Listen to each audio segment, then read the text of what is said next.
Hello, everyone, and welcome. I'm Barbara Etienne, and delighted to welcome you here today to Emma Explores. We're returning after a little break for Emma Cox to celebrate our second anniversary of Emma Explores. And just for that event, the special occasion, Emma has planned a special program for us today. Take it away, Emma. Thank you very much, Barbara. I will just share my screen and then we can get started. Give me a moment. So, as Barbara said, it is the second anniversary of Emma Explores. I can't believe it's actually been going on for 2 years now. That has gone incredibly quickly. And it's been great fun doing this. And it's given me a chance to explore my own family history, but also pick out some of the people that I found interesting and some of the things that people have done and the stories and everything and bringing everything together. So today's topic is going to be about two. So just to explain a little bit more about myself for anybody who doesn't know me, I'm Emma Cox. I am a family historian and genealogist. I live in England, as you might tell from the accent, and I do research for other people. I help people look at their DNA. I actually had a lady who didn't know about her father, and her daughter contacted me today to say that she and her half-brother had met up again, and they were so grateful for me solving the mystery there. So it's fantastic to be able to do things like that. I help people if they want to write books or go on tours, all sorts of things like that. I've also got a podcast, which is called Journeys into Genealogy, and that's got 130 episodes on there now. So that's been going for about 5 years. And I talk to experts and people with interesting stories. So as I said, it's happy anniversary to Emma Explores, 2 years old today. And I wanted to go through some of our previous episodes. And we had one which was called Going Around Brick Walls, which was the second episode in June 2024. We also had one with Patterns and Names, where we had Blatch, Sweet Apple and Orchard. Love those combinations. They were down in the West Country, so that's Devon, Somerset, Dorset area in February 2025. Rosalinda and Gilby, a couple of names from June 2025. Any ideas of the connections between them? No? Well, they've all got the number 2. So it's either a second episode, it's February is the second month of the year. Rosalinda and Gilby, there are 2 names there. So it's the number 2s are going on. So I thought, if I'm going to do number 2s, I need to try and find some number 2s in my tree. So what I did was I took the information from my tree and I variously, going through different processes, put it into an Excel spreadsheet so I could then look at it and see who I wanted to take from it. So just to explain briefly, and I'm not going to go through it because it's a little complicated, but I've written it on the screen. This is how I did it. So I took my records, so it came up with 9,897 records in something called Family Tree Maker. So that's what I use, and it synchronizes with my ancestry tree. And I had that put out into a GEDCOM file. Now, a GEDCOM file is a file that can be read by lots and lots of different systems. So it basically, you can move it between different systems, and you can also take the information out of it. And then I went into something called Roots Magic. Now, Family Tree Maker and Roots Magic are both subscriptions. I think that Roots Magic is about $50, if I remember rightly, and Family Tree Maker is around about £50 to £70, depending on if there are any special offers on. And then what you can do if you're in Roots Magic, you can run something called a kinship report. And that basically will tell you how you, or the person you choose, are related to all the people that are selected within that. So I ran that report and then I exported it to Excel and saved it. When I opened it in Excel, it had 2 columns, name and relationship. And what I'm going to do is I'm just going to actually show you what it looks like when you export it. So let's just go across here. So this is the basic information that comes out. So you can see I've got people who've got names with no surname. They appear at the top. This is just done in alphabetical order. And it's telling me that the first person on here, Adam, is the spouse of my second cousin. I don't actually know who he is, and I don't have a surname for him. That's why he appears at the top. And what you can do with this, you can actually filter and search, and you can have a look through just to see who you want to find in here. So this is my entire tree on here. So this is the 2s, the 3s, the 4s, absolutely everything sitting there. So once I got this, I then took all the information. I did a filter on here and chose my twos. So you can go down and choose your twos within here, whichever ones you want to choose. And then I ended up with this. So these are the twos in my tree. So you can see I've sorted it here by alphabetical order. And in this other one here, you can see these are quite lengthy, some of these. Let's just go to this one. And I will just choose something in here, unselect all, and choose my, let's do second cousins. Let's just find them. Yeah. So my second cousin 5 times removed, and that gives me this list here. And when then I look in here, I've actually used a replacing function within Excel to make this shorter. I just like to make things so this is second cousin twice removed. It appears in here like this. So this is the basic information that I ended up with after doing my report. So I ended up with 1,517 people altogether. So you can choose however many you want to. This applies to anything you want to do. So I just randomly had all my second cousins. So this could be a second cousin, could be a second cousin twice removed. It could be anything like that. And as I said, I did the filters and sorting. And then I located which people I wanted using find. So this just here gives me an example of some of the different people that we've got on there. So we've got Reginald Abbot, Julia Maxwell, and different people who are second cousins, various 5 times removed, 4 times removed, that sort of thing there. Well, what was I left with when I did this? Well, it was quite interesting, actually, as an exercise. I had 21 lords, 55 sirs, 29 counts or countesses, 8 baronets, 83 reverends. So that's reverend, they're vicars or different types of, they could be bishops, all sorts of different people are reverends, basically people who are clergy. Altogether, 1,516 people who are related to me via the number 2. So I've now got a big pool of people that I can choose to actually then go and do a little bit more research on. And the first person that I chose was this gentleman by the name of Reginald Charles Edward Abbot, Lord Colchester. He was born in 1842 and he died in 1919. He was my second cousin 5 times removed.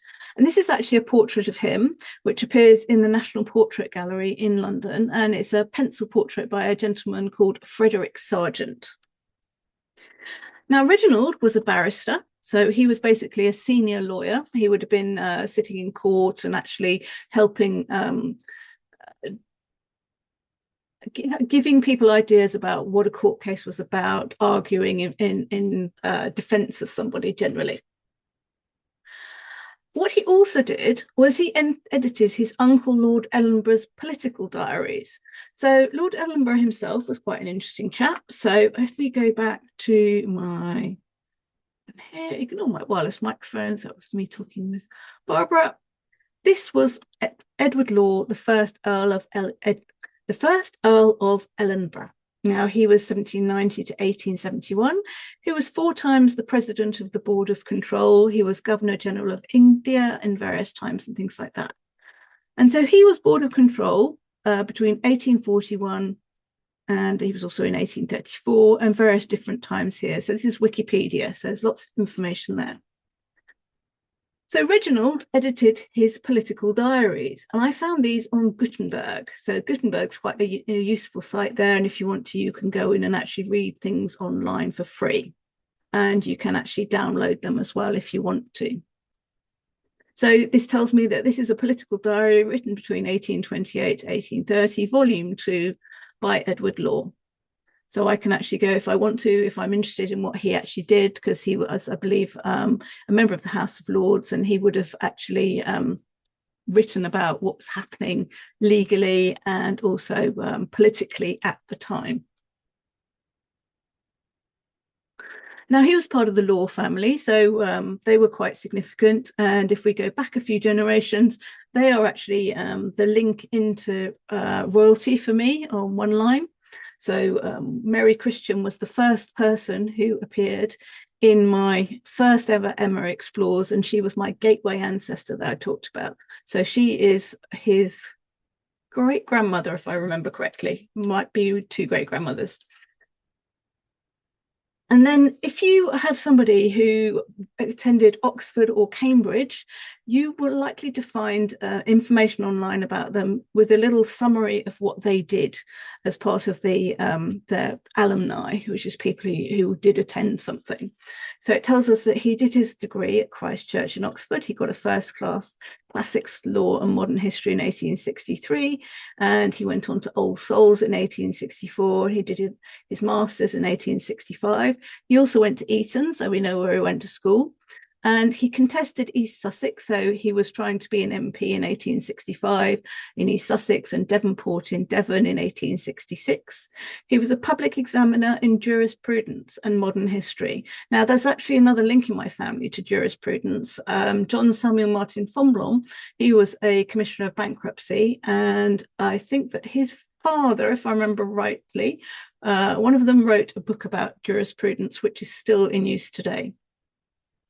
He was sometime private secretary to Sir S. Northcote and the late Lord Derby, charity commissioner. He was a justice of the peace. He was at Lincoln's Inn. He was called to the bar. It gives us the date he was born, when he was married, who he was married to. And it also tells us that we can look at Foster's peerage. So that's another source for anybody who's actually in the nobility in England or Scotland. Even Ireland, I think, are included in that. And basically, they give people like a potted history of somebody's life on there. And then it starts to get a little bit more interesting. So he lived in a place called Forest Row. Now, that's actually quite close to where I live. And it actually happens to be the place that my other half, Chris, spent his childhood, adolescence, and his family still live there. So it's like, all of a sudden, it's like I picked this person completely at random. I didn't know him before I started looking into him, and I found a connection there. And so he lived in Forest Row. He also lived in Portland Place W, so that means west. So Portland Place is London. And he was a member of the Carlton and New University clubs. And then it gets even weirder. So some of you may know I live in a place called Tunbridge Wells, which is in Kent, which is about 13 miles or so from Forest Row, so not far. And he appears on the 1911 census as the Earl's Court Hotel in Mount Ephraim in Tunbridge Wells. I can see that building from where I live. It still exists. And I didn't know this before I started researching him. So you can see in the middle here, he's actually the third entry down on line number 6. He's Lord Colchester, Reginald Charles Edward. And he's a visitor, he's married. And it says he's a JP and something in Berkshire, I think it says on there. And then this is his wife below him. And there's it because it's a hotel. And what I found quite interesting about this is everybody wrote their own entries on this particular census. You can tell by all the different handwriting. So it wasn't completed by a census enumerator or the person who ran the hotel or anything like that. It was the individual people who were staying in the hotel who actually completed it. And his wife died in this hotel in 1927. So it's like this is coincidences and all sorts of serendipities, however you like to describe it, from the first person that I chose to actually do for this one here. And then it gets more. So he lived at a place called Kidbrooke Park in Forest Row. So there is an even more of a coincidence here with this one. This is called Michael Hall School, which is a Rudolf Steiner school now. It's quite well known. It was the first one in this country. There are some in America and at different places as well. And this is a lovely old view of Kidbrooke Park. It doesn't look quite like that nowadays. It's still a school. And this is where my other half, Chris, his brothers, and some of my cousins went to school. So this is just sort of weird coincidences all going on here. And then he's actually buried in Forest Row, which is where Chris's parents are buried. And so there's all these little serendipities going on and all these different things from this first person who was completely randomly chosen. So that was my first one there. So Reginald Charles Edward Abbot, Lord Colchester. I'm very glad I actually looked into him because I managed to discover all these different things. The second person I chose was Joseph Stanley Holmes. He was known as Lord Dovercourt. He was born in 1878 and he died in 1961. He was my second cousin twice removed. And again, this is a picture from the National Portrait Gallery. He was an accountant and he was an MP, so Derbyshire North East, so that's up in the north of England between 1918 and 22. But then he moved and he was also an MP further south. So that's the funny thing about MPs in this country. MPs, you can be an MP for a place that's not related to where you live or anything like that. People go where the opportunities are to become members of parliament. So then people might move around the country quite a lot like that. And he was awarded something called the Order of Merit of Chile. Now, I'd not come across this before I discovered him, and that's the Chilean flag. And I just want to go to Wikipedia and mention this. So this is something that people were given to the service provided by foreign military personnel to Chilean officials. Sorry, it's awarded to foreigners who helped Chile in some way. So it goes back to 1817, and it talks, there are different grades of it here, and there are different pictures here. He's not mentioned in the list of recipients here, but it does actually have him on his peerage page. So I'm thinking that that is actually a fairly good, accurate depiction of it, but it's just, it's not linked through to him on here, but you can see there's lots of different people on there. So that's the Order of Merit of Chile. The third person that I chose was Ernest William Moir. So he was born in 1868 and he died in 1933. He was known as the first Baron Whitehanger. He was my second cousin 3 times removed. He was Scottish and he worked with his first cousin, Sir Henry Japp, on a project to actually do the tunnels under the Hudson River in New York.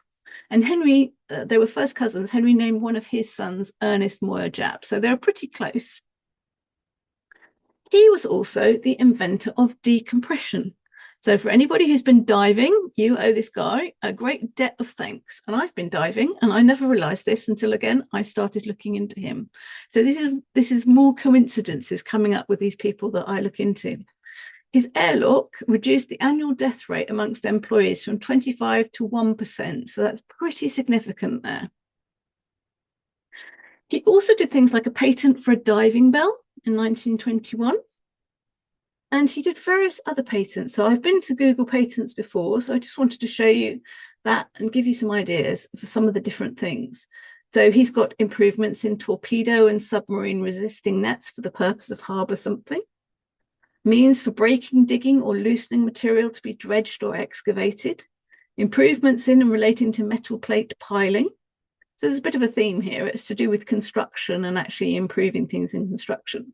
But then you've got things like improvements in means for filling cartridges into the magazines of machine guns, an improved method of driving headings and tunnels in water-bearing strata. And by the strangest of coincidences, my brother is a geological engineer, and he was at the can't remember what he described it, Society of Tunnelling in London. It's not called that, but it's a similar thing. And so he's gone into that sort of industry himself. He helps people who want to actually do building projects and want to find out about the actual conditions that they're going to be drilling into in some way, just to make sure that the building projects are actually possible. So that's another little coincidence there. Another good site, if you're looking at anybody who's an engineer, is Grace's Guide. This has been going quite a long time, and there are a lot of people on there. So it gives you a potted history of it. So it will tell you their work history. So you can see he was an apprentice here in 1877, and then a second apprenticeship in 1880, attended evening classes. So that's not something you necessarily would get recorded elsewhere. Went to University College London and studied engineering. Worked on the Forth Road Bridge, and he worked on the river tunnels, as we said here, the medical airlock, and he also did things like the Blackwall Tunnel, various railways, harbours, and all that sort of thing. And it tells us that he lived in Midhurst in Sussex, and they had children, and that he carried on, and he died in 1933. So you get a really good summary of somebody, and you actually get other people who might be related to them or different things here. So, and it will give you the sources of information. So if you've got any engineers, I highly recommend something like Grace's Guide. And also he merits his own Wikipedia entry. So again, this gives us a little bit more information there, talks about some of the things he did during the war.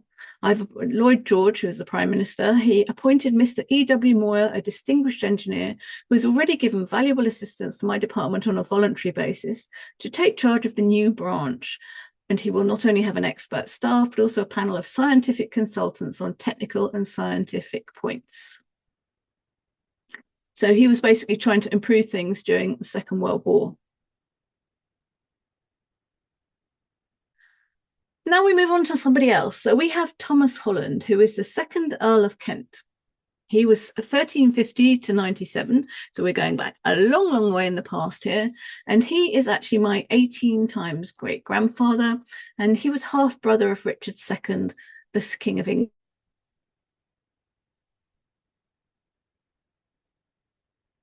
He was the great-grandson of Richard I, son of Edmund Holland, the first Earl of Kent, and Joan of Woodstock. She was known as the Fair Maid of Kent, and the chronicler Jean Froissart described her as, in her time, the most beautiful woman in all the realm of England.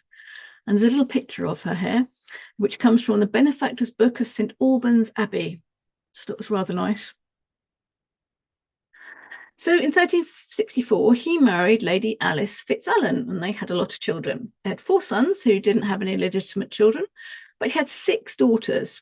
And by these 6 daughters, he became the ancestor of many of the prominent figures in the Wars of the Roses, including Richard Plantagenet, the 3rd Duke of York, who was the father of Edward IV and Richard III. Also Henry Tudor and Warwick the Kingmaker. And he was the father of Anne Neville, who married Richard III. He was also an ancestor of Queen Consort Catherine Parr, who married Henry VIII. So he was quite significant in terms of his progeny who went down, and actually some of them fought each other and everything, but they were kings for a while. And he, again, has his own Wikipedia entry. Oh, let's go back one. And his coat of arms on there, and it talks all about the different things that he did, and it gives actually the information about all his children, who they married, and how their things went on there, how their descendants were then went on.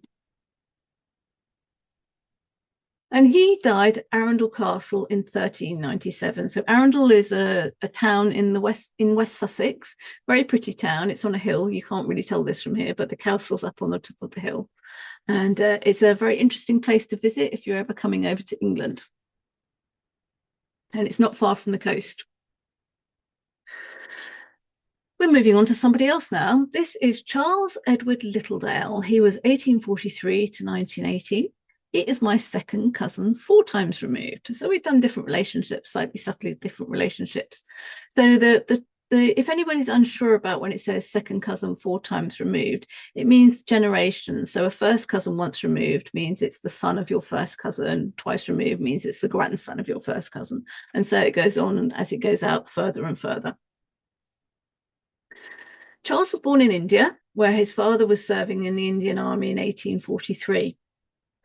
And then he was sent back to this country for schooling. And in 1851 and 1861, he appears on the census in Brighton with his grandparents. In 1868, he gets married. Now, this marriage takes place down in Cornwall. And I thought it was interesting to mention this because it was a double marriage. So in St. Just in Roseland, the 2 daughters of the worthy rector, the Reverend C.W. Carlion, were married. The scene was an extremely gay and animated one, assisted as it was by the natural beauties of the locality. We seldom recollect to have witnessed a similar ceremonial. The Reverend Littledale led to the altar his bride, the elder of the 2 sisters, Miss Emily Carlion, and the Reverend G.A. Coates was equally fortunate to have as his bride, Miss Nonna Carlion. And so it goes on, and it talks about what they wore and different things, and where they actually had their celebrations afterwards. The scene in the churchyard as the bridal party left the church, winding their way to the rectory house, was one of much interest and beauty, and drew together a large concourse of spectators, by whom the brides and their worthy father are much and deservedly beloved. So a nice double wedding there. And in 1871, he hasn't moved too far away. He's now in Devon. He's vicar of St Giles in the Wood. Lovely name. And he's living with Emily and their first child, Evelyn, who's 1. And they went on to have quite a few children. They've got 12 in all. And then he moves slightly further away. He's vicar of Hertford in Devon. And it's quite interesting to look at. One of the things you can do is you can look at collections which show city directories. I don't know if you've come across these on Ancestry. I'll just go into this one here and we'll look at the first one. So if I do a search for Charles Edward Littledale, this brings up all these different entries here. So we've got 2 different entries for him. We've got one based in Hertfordshire in 1894 and one in Devon in 1889. If we look at this one, the second one, and view the image, this will give you all the people who were in that area who were significant people. So they were probably a landowner of some sort, or they actually had a business that they were running, or they were the Member of Parliament or something like that. So we just need to look for him, Littledale. Let's just do that again. Littledale, Reverend Charles Edward, MA, MA. So when you look at these things, you'll find that these words here, sometimes you get MA. So this refers to the degree he did at Oxford. They will appear and they will suddenly sort of make his name look a bit weird.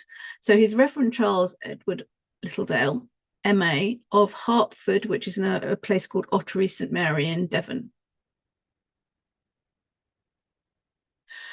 And then by 1891, he's a rector in Shepperton in Middlesex. And I found another interesting site here, which is Loughborough history. And this talks about what the difference is between a rector and a vicar. I wasn't particularly sure about this before I started reading it. So a rector has the same duties as a vicar, but they are considered of higher social standing and income. So if you come across somebody that says he's a vicar or he's a rector, then rectors higher up the social scale and earns more money, basically. And there's quite an interesting article here all about rectors and vicars there. And you can see on the screen here, it says here a list of benefices, that he is in Shepperton in Middlesex, and he is the Reverend there. Now, he died in West Kensington in 1918. And what I did was I put together a timeline for him, because I found there were some things which I wasn't quite sure that they were quite right. So I've got a spreadsheet that I use, and I'm just going to show you that now, where you just get to him. So just looking at this on the screen, basically it's quite simple. It's got date, age, event, and what other fields you want to put on there. So location, source, and any notes. So I've got that he was born in India, and I found that on Ancestry. And I've also put his christening on there. So I didn't bother putting a second line for the same year, because it's all to do basically with the same couple of events there. And then he appears on the census in 1851 in Brighton, and again in 1861 in Brighton. And then I put down his marriage, the birth of his children, because that's sometimes really useful in locating people. So working out where people are actually living at the time. So when Evelyn is born, he's actually in Gloucestershire. And then he's moved down to Devon by the time his son Arthur is born the year after, and he appears on the census the year after that in the same place. And then Florence and John, I think, are born in the same place. Constance, they've moved slightly to Exmouth, and I think Exmouth and Hertford are probably the same place. Exmouth is just a slightly bigger place than Hertford. It just depends how things are actually recorded. And then by 1881, he's the vicar of Hertford, and you can see he stays there. And we've got proof of him still being there in 1889 in that city directory that I showed you. And 1891 census, he's now moved up to Shepperton, and he's the rector. And this is interesting because he and his son Arthur are lodgers. So it looks like he and Arthur have moved up there in advance of the rest of the family and are staying temporarily whilst they find somewhere to live, which will probably be the rectory. They might be waiting for the previous vicar to leave. and then they'll move in there. And you can see in 1897, he's on the ancestry clergy list as rector. And by the 1901 census, he's also still living there with Emily and 5 of their children, who some of them are quite old. So 31 is the oldest, 15 is the youngest. By 1911, he's moved. He's now in 47 Castledown Road in West Kensington in London, living with Emily, Evelyn, who's obviously unmarried, age 41, and Marjorie, and he's just a clergyman on there. And by 1918, it mentions his death and it mentions his probate, which brings me on to the next slide. Sorry, 2 slides. So when I was looking for all of that, I found in 1878, it came up and it actually said that he was voting what they call a poll for a burgess, which was somebody who will actually represent Oxford in Parliament. So with this one here, it shows on the screen, his name is there. He didn't vote in person. Only the people with a little star beside them voted in person. So he must have had some sort of, we wrote in as a letter to give his agreement to whoever was the person that they actually wanted to do it. So in this case, if we look at the thing on the right-hand side, it's Henry John Stephen Smith and John Gilbert Talbot. So those 2 candidates. So he would have chosen one of those 2 candidates in this poll to represent Oxford. But it might come up and say that he was living in Oxford, but he wasn't living in Oxford. But because this record is coming out of Oxford, it just makes it seem like that. So that's where putting together a timeline can be quite useful, because you might think, oh, did he go up to Oxford and vote? Or was he living there for some reason at the time? But no, he wasn't. It was purely because this poll was taken in Oxford. So that's why they think the residence is Oxford. And then I also found a couple of other things here. I found some articles on the British Newspaper Archive about him leaving St Giles in the Wood. So he was vicar there. And it talks about the induction of the new vicar in special service there. And it says, in addition to the clergy above mentioned, there were present the Reverend C.E. Littledale, the late vicar, and a couple of other vicars there as well. So that's one of them. He's leaving St Giles in the Wood. And then when he's leaving Hertford, he gets a really good send-off. So they have a good dinner for him. A number of the parishioners and a few friends were entertained at dinner. And he tells us he'd been in charge for 13 years there. He was very popular. And basically it says they would all miss their present genial chairman because he was not only a clergyman, but a friend. And they were all drinking his health and toasting and everything like that. So I thought it's a lovely tribute to him done by the people who were his parishioners and his friends. So he's up in Kensington and he's died in 1918. So it tells us here on the probate entry that he died on the 31st of October and that he left £519, 8 shillings and 6pence. The thing I found interesting about this was the fact that he had left his executor is his sister, Henrietta Julia MacGill. Now, his wife is still alive and his children are still alive, but for some reason, he's chosen his sister as his executor. Looking at this again, this is actually from Scotland. What you will find in this country, England and Scotland, you sometimes will get people who have their probate registered in 2 different places. So he's had his registered in Scotland, and he's had it registered in England, but you get more information sometimes. So I can see there's a little bit more in the top one there rather than the English one. And the other thing that was interesting about the English one here is the entry above him is actually his son. So I found both of those on the same page there, that probate entry there. But I really don't know why it left it to his sister being the executor. If I wanted to, I could actually get a copy of his will.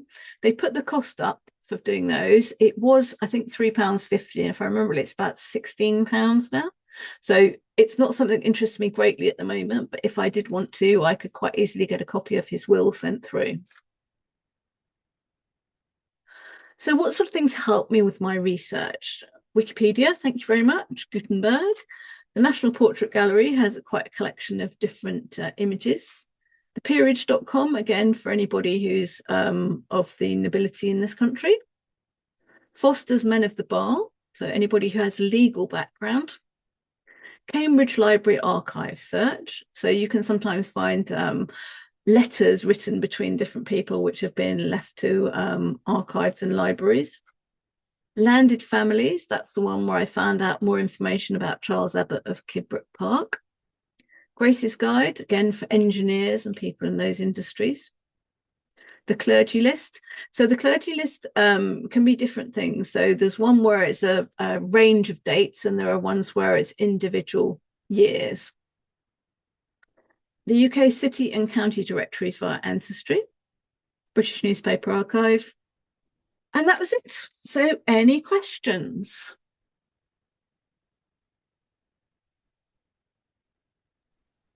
That was great fun. Thank you so much.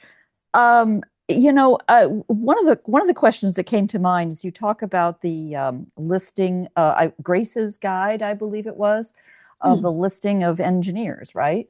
Is that explicitly British, or is there an equivalent for other parts of the world? Do you know? I've never looked for something like that. Britain. It says it's the leading historical information source for industry and manufacturing in Britain. It just had me thinking about that as, there's likely comparable systems for other parts of the world.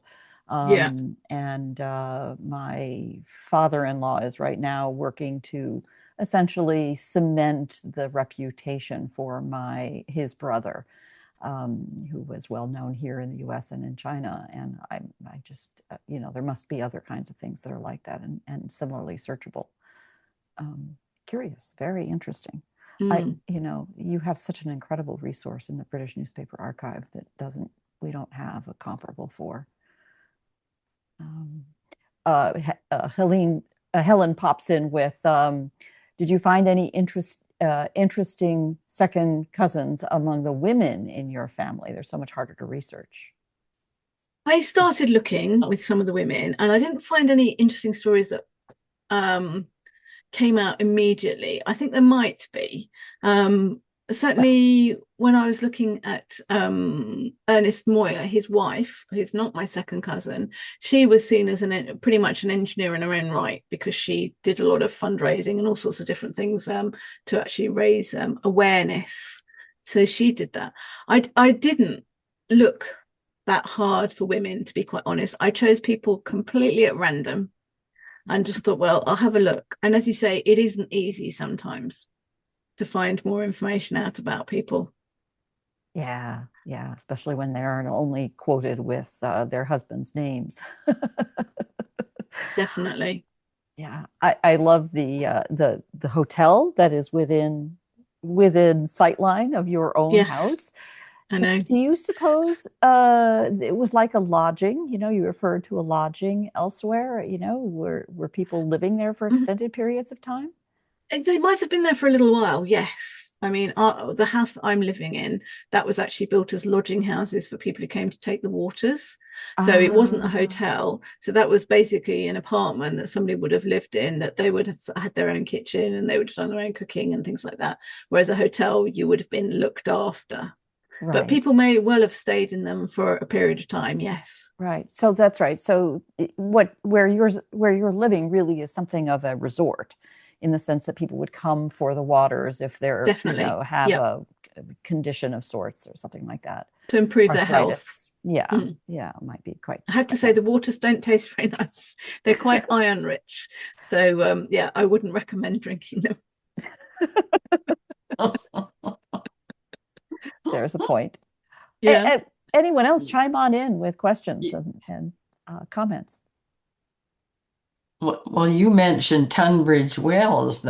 That's where you live, right? Yes. Yeah. I remember Grandma and Grandpa mentioning Tunbridge Wells. Yeah. Oh, because your ancestors are Kent-based, aren't they? Yeah, from the Kent. Yeah. Mm-hmm. Yeah. Very interesting. My goodness, that you can trace it way back there to that King and Richard or whatever, and some. Yeah. If you can get access, as I mentioned, my gateway ancestor in my first program of Emma Explores, if you can connect into a well-known genealogy that's already been done, So, and a lot of people, when you think about things, it's like they had a lot of children, and some of them weren't necessarily well off. By the time you've got 12 children and you've given out all your money, it's like the 12th child might have done something quite um, humble. They might not have been very well off, but you might well end up connecting into that one, which then connects you into something else, which means you can go a long way further back. Great point.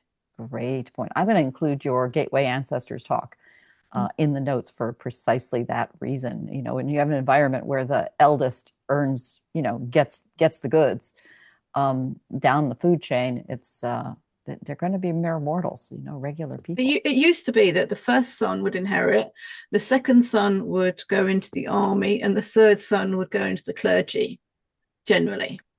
Doesn't always happen like that. And certainly in my tree, I found where somebody was a clergyman who was a bishop or something, and 3 of his sons became bishops or something. So it really depends on the individual families. But in the nobility, generally, that's how it started off. And then if you've got 4th, 5th, 6th or more, who knows what they end up doing. Yeah. Christine, I noticed. Go ahead. Yeah, I have no reason to do UK research, but the census was fascinating. And you commented that the residents in that hotel wrote their own names and information in. Is that common in other UK censuses? No, that was unusual, huh? No, that's why I noticed it, because most of the time you get a single person completing the census. It's always the same handwriting, and it's either done by the person who is the enumerator who's actually taken the census, Right. or the head of the household did it in the later censuses, 1901, 1911. They were supposed to complete them themselves. So that's good because you get signatures on there. But to actually see all those different things of handwriting on an individual census, I'd not come across that one before. Okay, because that would be very helpful in some circumstances. Yeah. Ages might be right and names might be spelled correctly if you're doing it yourself. Yes. But Yeah. so, okay, I was curious. Thank you. I can just sort of see the hotel, front desk with the form, kindly, waiting till people check in for the day and kindly add your name here. This is the census. It's like doing the register, isn't it? Exactly. I mean, how's the difference? But yeah, wow, what a goldmine of names and whatnot. Also, when you showed that photo of, I forget which castle, Arundel. Arundel. Oh, Arundel. It's called Arundel. Arundel. It all sounds like Tolkien or something. There's a tennis court. Is that a tennis court over in the side? A long court? No, it wasn't. It wasn't tennis. What was it? Very cool. It might have been actually. Sorry. Let's just make that a little bit bigger and have a quick look. Yes, that could be a tennis court. It's a cricket ground behind it in the distance, but there's a tennis court actually within the grounds of the castle itself. And wow. Yeah. And I think the family still live there. I think it's the Duke of Norfolk lives in Arundel, I remember rightly. And that's the other thing that's completely confusing. It's like the Duke of Norfolk won't necessarily live in Norfolk. So the place they're dukes of would have, because a lot of them have more than one title, they won't necessarily live where their title is.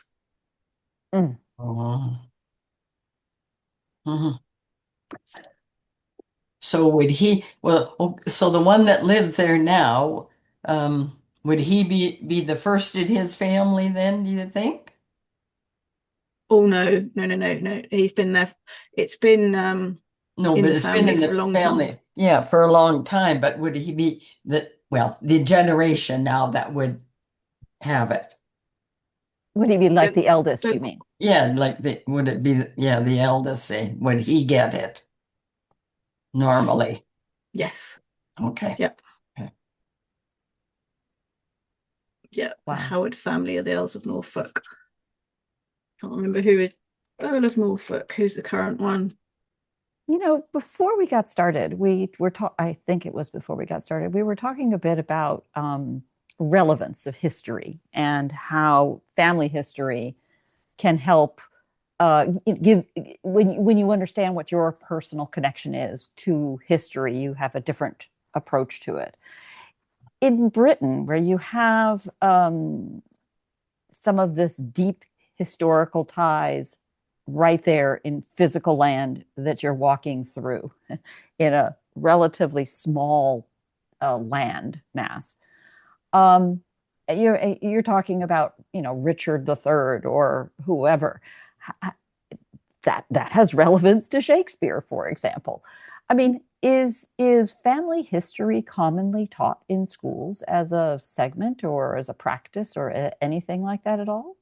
No, no. I think sometimes children are asked to do a family tree, bring that in. I was never asked that as part of school, but I am aware that has happened occasionally, but that's pretty much it. I think that does sometimes happen here in the US. I don't know. I don't know if Helen, you want to pop in to comment on that? I've heard of Americans doing that. I didn't, but I didn't really, my education was mixed up. Canada, Linda, does it happen in Canada? Not that I know of, no. No. Yeah. Yeah. It's sometimes, I think it had been done as a way to kind of engage kids, but it does create a lot of problems for complicated questions that sometimes schools are not qualified to address, especially in modern times. But I wondered if that's something that they get into. But just being able to connect it to local history is breathtaking to me. I wonder if years ago when the first settlers were coming, well, say even when my grandparents came at the beginning of the 1900s, I wonder if their kids might have done something like that, but not like I don't remember my dad ever saying anything like that or my mom, so I'm not sure. Mm-hmm. Yeah. I think if you go back in time, as you're talking about the first settlers in America and places like that, I think that it was quite important to them to know where they came from. So I think there would have been an emphasis on knowing your family history, or knowing who came across when and who was the son of so and so. And I think that was probably more relevant than it is now in some ways. It's interesting you say that, and a Canadian answer may be very different from an American answer. Yeah, yeah. Well, we're later out here in the West than Right. you were, for sure, right? Well, I think American history is a complicated. Anyone else, please jump in here. I think American history is complicated by the idea that for many people coming to America was about getting away from where they had been. So there's a lot of kind of reinvention or fabrication of where they came from. It becomes I know from reading academic books on the subject of family history in America specifically, that the American centennial period, 1876, was the boom of a big resurgence of written documentation of family. And yes, everyone was out to prove what lineages they had, particularly to Britain. So you saw a lot of people running off to Britain to come back to go fabricate pedigrees. And you see a lot of these, people with their family crest on the wall, that this was my family crest and we are all Joneses and this is the Jones crest, which of course is utter nonsense. But there's a lot of that. And to this day, my grandmother wrote a book about the family begats in the 20th century. But the big prominent thing on it is a crest from the Harger family. And my cousin is out to prove that this is our family crest because grandma said so. Right. No. Did everybody have a crest? Emma? No. Okay. No. Just famous. More famous, I think. Today we have Canva, and anybody who wants a crest can have a crest. Keep your eyes peeled, because I have got an upcoming talk that I'm going to interview that I did with a guy called Paul Jagger, who is from the Heraldry Society. And he will be telling you all about who can and who can't do things like that. Oh, okay. There you go. There you go. Although, being Americans, we can do anything we doggone please. It just is meaningless. Wow. Well, you know what? That's probably a great place to button this up. What a fun conversation. Thank you so much, Emma. Once again, you have brought us to both the joy of discovery and the fun of riding shotgun in your second seat as you take us into your third year with Emma Explores. It was a great fun. Thank you so much. As you all know, Emma is always so incredibly generous with her research and sources, and of course that joy of learning. And so I will be including in the notes all of her listings and, of course, her generous sharing of the slides where you can look closely at the home of Thomas Holland, 2nd Earl of Kent from 1350 to 1397, where in the backyard he's got a tennis court. Probably be added later and, with a fancy mower, but you get the idea. Thank you so much. Thank you. Thank you. Thank you. Thank you.